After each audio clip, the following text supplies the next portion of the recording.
하나님의 심판이 예수 그리스도를 믿는 믿음에 어느 정도 비중을 차지한다고 생각하시나요? 아마 별로 생각해 보신 적이 없을 겁니다. 사실 심판은 우리에게 그다지 인기가 있는 주제는 아닙니다. 듣기 싫은 이야기여서 그렇기도 하고요. 예수 그리스도께서 우리를 대신하여 죄값을 치르셨기 때문에 우리는 심판을 면하게 되어서 이제 별로 신경을 쓰지 않고 있기도 한 것 같습니다. 하지만 하나님의 심판은 우리가 생각하는 것보다 우리의 신앙에 굉장히 큰 비중을 차지하고 있습니다. 우리가 받아야 했을 하나님의 심판을 가벼이 여긴다면, 우리가 면하게 된 그 심판을 가볍게 여긴다면 하나님의 은혜를 깊이 묵상할 수가 없습니다. 또 예수님이 이 땅에 다시 오시는 날, 예수님이 재림하시는 날, 세상의 마지막 날은 심판의 날이기도 합니다. 물론 우리는 죄에 대한 최후 심판을 면했지만 이 땅에 있을 심판의 일부, 세상에서의 환난은 우리도 겪게 될 것이라고 하나님께서 말씀하셨습니다. 이처럼 하나님의 심판이 굉장히 중요한 주제라는 것은 구약 성경에서 하나님의 심판이 차지하는 비중을 봐도 알 수 있습니다. 구약 성경은 역사서와 시가서 그리고 선지서로 나눌 수 있고 성경의 순서도 이 분류대로 나열이 되어 있는데요. 그 중에 선지서는 이사야서부터 구약 성경의 마지막 책인 말라기까지입니다. 선지서의 가장 앞에 위치하고 있는 이사야서는 총 66장으로 분량도 굉장히 많은 성경인데요. 이 많은 분량 중에 절반 이상인 전체 66장 중에 35장까지가 하나님의 심판에 대한 예언의 말씀입니다. 사실 이사야뿐만이 아니라 모든 선지서에는 하나님의 심판에 대한 말씀이 대부분입니다. 선지자들이 활동했던 시기가 북이스라엘이 타락하고 멸망할 때, 그리고 남유다가 타락하고 멸망할 때이고, 선지자들이 해야 했던 역할이 그 타락한 백성들에게 하나님의 심판에 대해 경고하고 또 회개를 촉구하는 것이었기 때문에 하나님의 심판에 대한 말씀이 선지서에는 대부분일 수밖에 없습니다. 심판에 대한 내용이 재미있는 것도 아니고 심판에 대한 분량이 너무 많고 또 반복되기 때문에, 그리고 나와는 별로 상관없는 말씀처럼 느껴지기 때문에 우리는 구약의 선지서 말씀을 읽을 때 가볍게 읽고 넘어가곤 하는데요. 북이스라엘과 남유다의 타락과 멸망의 시기에 많은 선지자가 활동하게 하시고 또 하나님의 심판에 대한 말씀을 많이 하게 하셨다는 것은 결국 하나님의 심판이라는 것이, 이 주제가 굉장히 우리에게도 중요하다고 할 수 있습니다. 그래서 우리는 하나님의 심판에 대한 말씀에서 하나님께서 이 심판을 통해서 우리에게 하시고자 하는 말씀이 무엇인지를 잘 살펴보아야 합니다. 오늘은 이사야 21장에 나오는 해변 광야와 두마에 대한 심판의 말씀을 통해서 하나님이 우리에게 이 심판을 통해 주시고자 하는 메시지가 무엇인지를 알아보려고 합니다. 첫 번째로 심판에 대한 말씀을 통해서 하나님의 절대적인 주권을 알 수 있습니다. 해변 광야는 바벨론을 뜻하는데요. 본문 2절은 바벨론이 바사를 뜻하는 엘람과 메대에 의해서 멸망하게 되는 묵시를 보고 표현하는 그런 말씀입니다. 엘람이여 올라가고 메대여 에워싸라라고 말씀합니다. 이방 나라인 엘람과 메대에게 올라가고 에워싸라라고 분명하게 하나님께서 명령하고 있습니다. 하나님의 나라와 하나님과 전혀 무관해 보이는 이 엘람과 메대, 그리고 바벨론의 관계에 대해서 하나님께서 직접 명령하시고 깊이 개입하고 있는 거예요. 본문 7절을 보면 바벨론을 공격하는 이 엘람과 메대의 부대에 대한 설명이 나오는데요. 마병대가 쌍쌍이 오고 나귀떼와 낙타떼가 동원되고 있습니다. 실제로 역사 기록을 찾아보면요. 이 마병대, 나귀떼, 낙타떼가 당시 메대 바사의 군대의 뚜렷한 특징이었다고 합니다.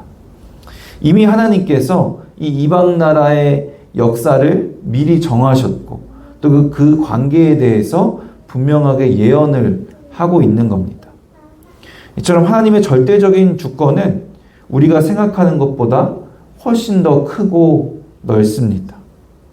그런데도 유다는 하나님의 이 절대적인 주권을 깨닫지 못하고 자신들을 위협하고 있는 아수르를 견제하기 위해서 바벨론을 의지하려고 하는 거예요.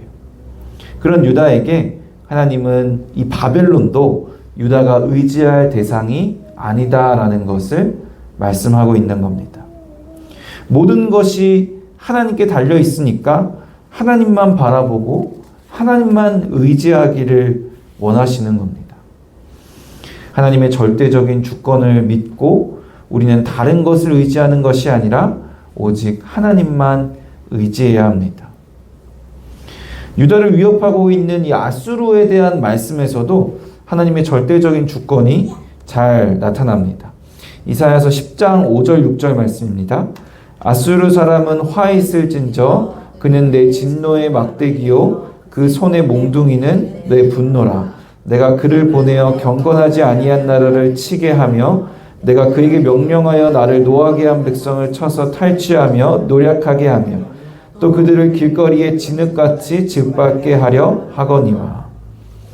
아수르는 나의 진노의 막대기요. 아수르는 아수르 손의 몽둥이는 나의 분노라. 내가 그를 보내어 경건하지 아니한 나라를 치게 하며 내가 그에게 명령하여 나를 노하게 한 백성을 쳐서 노략하게 한다라고 말씀합니다.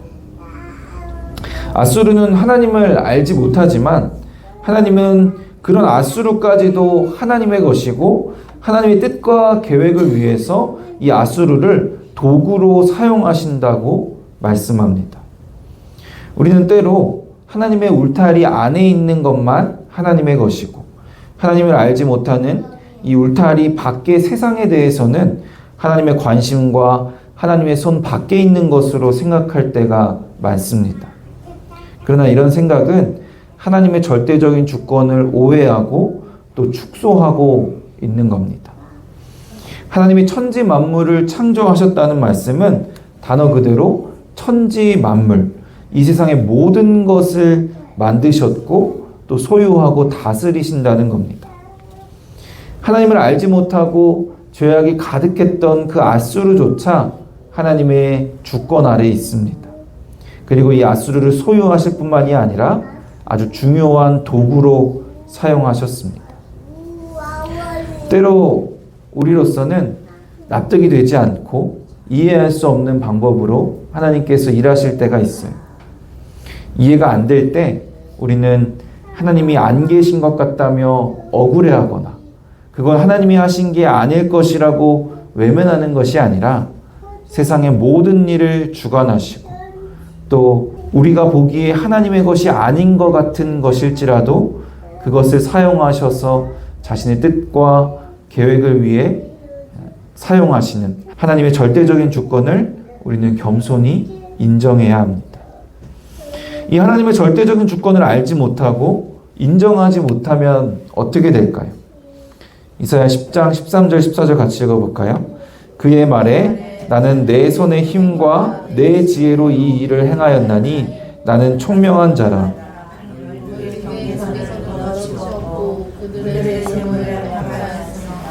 또 용감한 자처럼 위에 거주한 자들을 낮추었으며 내 손으로 열국의 재물을 얻은 것은 새 보금자리를 얻음 같고 온 세계를 얻은 것은 내버린 알을 주움 같았으나 날개를 치거나 입을 벌리거나 지저귀는 것이 하나도 없었다 하는도다. 하나님이 도구로 사용하신 아수르는 이런 마음을 품습니다. 나는 내 손의 힘과 내 지혜로 이 일을 행하였나니 나는 총명한 자라. 내 손으로 열국의 재물을 얻었다. 하나님은 분명히 아수르가 하나님의 진노의 막대기, 하나님의 도구이고 하나님이 아수르를 보내셨고 하나님이 아수르에게 명령하셨다고 했는데 아수르는 자신이 했다고 말하면서 자신의 능력을 자랑하고 있는 겁니다. 하나님의 절대적인 주권을 알지 못하는 것, 인간의 착각은 하나님 앞에서 오만하고 교만한 것일 수밖에 없습니다. 하나님께서는 이런 앗수르를 기뻐하지 않으시고 심판하실 것을 분명하게 말씀하셨습니다. 하나님의 심판에 대한 말씀을 통해서 가장 먼저 분명하게 알 수 있는 것은 하나님의 절대적인 주권입니다. 세상이 하나님을 알든 알지 못하든 하나님께서는 천지 만물을 만드셨고 다스리시며 주관하십니다. 우리는 오직 그런 하나님만을 의지해야 합니다. 하나님의 주권을 알지 못하거나 인정하지 않아서 하나님 앞에서 오만하고 교만한 자가 되지 않도록 우리는 주의해야 합니다. 두 번째로 심판에 대한 말씀을 통해서 선지자의 마음을 알 수 있습니다. 바벨론의 멸망에 대한 묵시를 본 이사야의 반응은 어땠을까요? 본문 3절 4절 같이 읽어볼까요? 이러므로 나의 요통이 심하여 해산이 임박한 여인의 고통 같은 고통이 나를 엄습하였으므로 내가 괴로워서 듣지 못하며 놀라서 오지 못하도다. 내 마음이 어지럽고 두려움이 나를 놀라게 하며 희망의 서광이 변하여 내게 떨림이 되도다. 이사야는 해산하는 것 같은 요통이 엄습하고 괴롭고 놀라서 보지 못하고 마음이 어지럽고 두렵고 떨린다고 했습니다. 유다가 겪게 될 심판 때문이 아니라 바벨론이 겪게 될 심판 때문이에요. 비록 이방 나라가 받게 될 심판이지만 묵시를 통해 본 그 바벨론의 멸망이 너무나도 처참하고 고통이 크기 때문에 하나님의 심판 자체에 대해서 이사야가 마음 아파하고 괴로워하고 있는 거예요. 우리는 세상의 많은 사람들이 받게 될 하나님의 심판에 대해 어떤 마음을 갖고 있을까요? 이사야 같이 하나님의 심판에 대해 두려워하고 마음 아파하고 계십니까? 제가 이 하나님의 심판이 우리의 신앙에 굉장히 큰 비중을 차지해야 한다고 말씀을 드렸는데요. 그 중에 하나가 이 심판에 대해 두려워하고 마음 아파하는, 심판을 받게 될 영혼들에 대한 애통하는 마음이 우리의 신앙 가운데 굉장히 큰 비중을 차지해야 하기 때문이에요.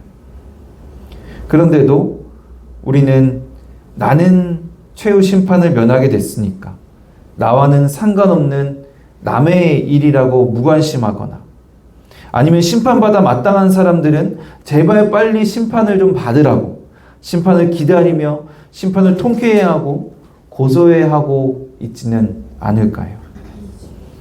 우리는 이사야처럼 대단한 선지자는 아닐지라도 분명히 우리도 이 하나님의 말씀, 이 성경을 통해 하나님의 예언을 받고 이 예언의 말씀을 세상에 전하고 선포하기 위해 말씀을 맡은 자임을, 선지자적 사명이 있다는 것을 기억해야 합니다.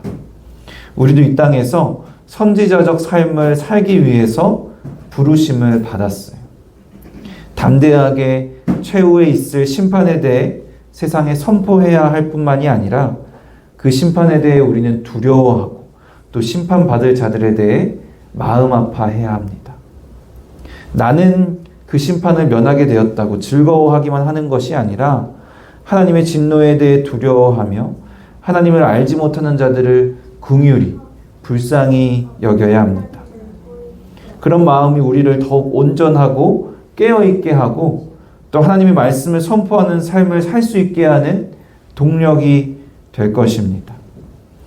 세 번째로 심판에 대한 하나님의 말씀을 통해서 세상의 모습을 알 수 있습니다. 하나님의 심판을 받을 바벨론은 어떤 모습이었을까요? 본문 5절 같이 읽어볼까요? 그들이 식탁을 베풀고 파수꾼을 세우고 먹고 마시도다. 그들은 식탁을 베풀고 먹고 마시고 있습니다. 이사야는 마음 아파하고 막 해산하는 것 같은 고통을 겪고 있는데 정작 심판의 대상인 이 바벨론은 식탁을 베풀고 먹고 마시고 있어요. 하나님을 알지 못하고 하나님의 주권을 알지 못하고 하나님의 심판을 알지 못하기 때문에 정말 긴급한 상황인데 태연하게 먹고 마시고 있는 겁니다. 실제로 바벨론의 마지막 왕인 벨사살은요, 연회를 베풀고 먹고 마시던 중에 적군에 의해 피살됨으로써 이 예언이 일부 성취되기도 합니다. 바벨론뿐만이 아니라 최후 심판을 앞둔 세상의 모습이 바로 이렇습니다. 죄 가운데 깊이 빠져 살지만, 그래서 그들은 보는 사람이 고통스러울 정도의 심판을 받게 될 처지에 있지만 정작 자신들은 죄 가운데 있어도, 심판을 앞두고 있어도 전혀 경각심 없이 그저 쾌락에, 안락함에 빠져 있습니다. 그래도 에돔의 모습은 그나마 나았던 것 같아요. 이 본문 11절에 나오는 두마가 에돔인데 11절, 12절 같이 읽어볼까요? 두마에 관한 경고라.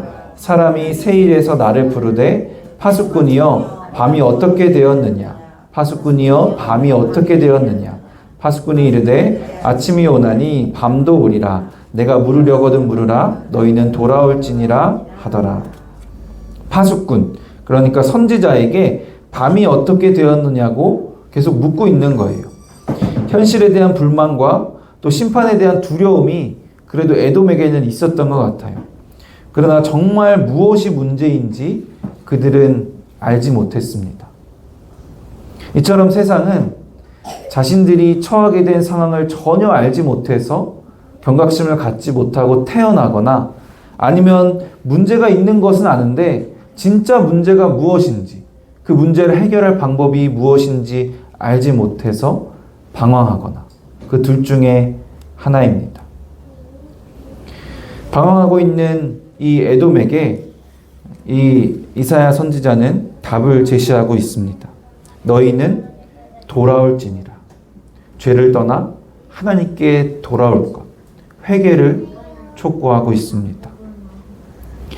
죄와 심판을 깨닫지 못하고 안락한 현재에 빠져 있는 세상을 향해 문제의식은 있지만 무엇이 문제인지 어떻게 해결해야 할지도 모른 채 두려움에 빠져 있는 세상을 향해 선지자적 삶을 살기 위해 부름을 받은 우리는 하나님의 말씀을 전하고 선포해야 합니다.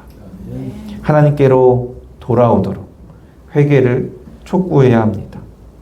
천지 만물을 창조하시고 다스리시는 하나님을 거역하는 것이 문제이고 그것이 바로 죄이고 죄를 지은 자는 최후 심판을 받게 된다는 것. 오직 예수 그리스도만이 하나님의 아들이고 오직 예수 그리스도만이 우리의 죄의 문제를 해결해 주실 수 있고 오직 예수 그리스도만이 우리가 심판을 면하게 할 수 있음을 우리는 말해야 합니다.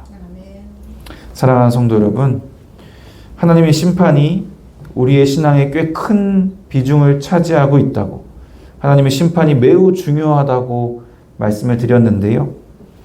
사실 성경에서 하나님의 심판을 많은 분량을 할애해서 반복해서 강조하시는 것은 심판에 대해서 경고하시는 겁니다. 하나님이 심판을 내리고 싶으셔서 심판을 계속 말씀하시는 것이 아니라 하나님의 심판을 피할 수 있도록 미리 경고해서 하나님께 돌아오라고 호소하는 그런 말씀인 거예요. 제발 하나님의 절대 주권 아래에서 하나님만을 의지하라고, 죄와 심판에 대해 알지 못해서 쾌락에 빠져 있지 말라고, 무엇이 문제인지 모르고 그저 두려움에 빠져서 낙심하지 말라고 심판에 대해 경고의 말씀을 계속 주시는 겁니다. 심판에 대한 경고의 말씀을 통해 하나님을 더욱 의지하고 하나님께 힘써 돌아가는 우리가 되기를 소망합니다. 더 나아가 그 심판에 대한 경고의 말씀 안에 있는 하나님의 그 깊고 놀라운 사랑을 아는 우리가 되어서 하나님의 말씀을 세상에 전하고 선포하는 사랑으로 선지자적 사명을 감당하는 저와 여러분이 되기를 주님의 이름으로 간절히 축원합니다.